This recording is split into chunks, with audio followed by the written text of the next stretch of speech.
क्या आपको भी लगता है कि कुछ अवसर ऐसे होते हैं, अगर वो आपको मिलते तो आप और ज़्यादा अच्छा कर लेते? या फिर कई बार आप असफल होते हैं तो आपको लगता है दूसरे के कारण आप असफल हुए? तो ये कहानी आपके लिए है, क्योंकि सब कुछ तुम्हारे हाथ में ही है। चलिए शुरुआत करते हैं।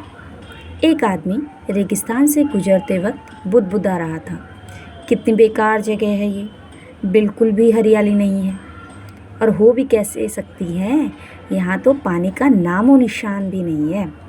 तपती रेत में वो जैसे जैसे आगे बढ़ रहा था, उसका गुस्सा भी बढ़ता जा रहा था, और अंत में वो आसमान की तरफ देखकर झल्लाते हुए बोला, क्या भगवान, आप यहाँ पानी क्यों नहीं देते हो? अगर यहाँ पानी होता तो कोई भी यहाँ पेड़ पौधे उगा सकता था, और तब ये जगह कितनी खूबसूरत बन जाती। ऐसा बोलकर वो आसमान की तरफ ही देखता रहा, मानो भगवान के उत्तर की प्रतीक्षा कर रहा हो। तभी एक चमत्कार होता है। नज़र झुकाते ही उसे सामने एक कुआं नजर आता है। वह उस इलाके में बरसों से आ जा रहा था, पर आज तक उसे वहाँ कोई कुआं नहीं दिखाई दिया था। वह आश्चर्य में पड़ गया और वह दौड़कर कुएं के पास गया। कुआं लबालब पानी से भरा था।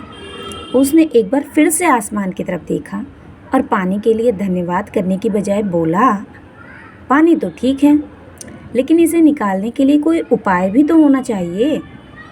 उसका ऐसा कहना ही था कि उसे कुएं के बगल में पड़ी रस्सी और बाल्टी दिख गई। एक बार फिर उसे अपनी आंखों पर यकीन नहीं हुआ। ये हो क्या रहा है? मैं जो बोल रहा हूँ वही सच हो जा रहा है। वह कुछ घबराहट के साथ आसमान की ओर देखकर बोला, लेकिन मैं ये पानी ढूंढूंगा कैसे? तभी उसे महसूस होता है कि कोई उसे पीछे से छू रहा है।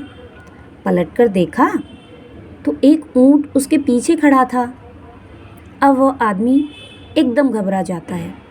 उसे लगता है कि कहीं वो रेगिस्तान में हरियाली लाने के काम में न फंस जाए, और इस बार वो आसमान की तरफ देखे बिना तेज कदमों से आगे बढ़ने लगता है। अभी उसने 2-4 कदम ही बढ़ाए थे कि उड़ता हुआ पेपर का एक टुकड़ा उससे आकर चिपक जाता है।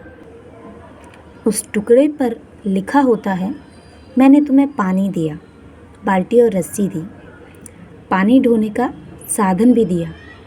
अब तुम्हारे पास वो हर एक बीज है जो तुम्हें रेगिस्तान को हरा भरा बनाने के लिए चाहिए। अब सब कुछ तुम्हारे हाथ में ही है। आदमी एक क्षण के लिए ठहरा, पर अगले ही पल वह आगे बढ़ गया और रेगिस्तान कभी हरा भरा नहीं बन पाया। शायद यही कारण है कि पेड़ पौधे लगातार कम ही होते जा रहे हैं। इस कहानी की सीख यह है कि कई बार हम चीज़ों को अपने मन मुताबिक ना होने पर दूसरों को दोष देते हैं। हम सरकार को दोषी ठहराते हैं, कभी अपने बुजुर्गों को, कभी कंपनी को, तो कभी भगवान को। पर इस दोषारोपण के चक्कर में हम इस सच्चाई को अनदेखा कर देते हैं कि एक इंसान होने के नाते हम में वो शक्ति है कि हम अपने सभी सपनों को खुद साकार कर सकते हैं। सचमुच सब कुछ तुम्हारे हाथ में है, सब कुछ हमारे हाथ में है। धन्यवाद।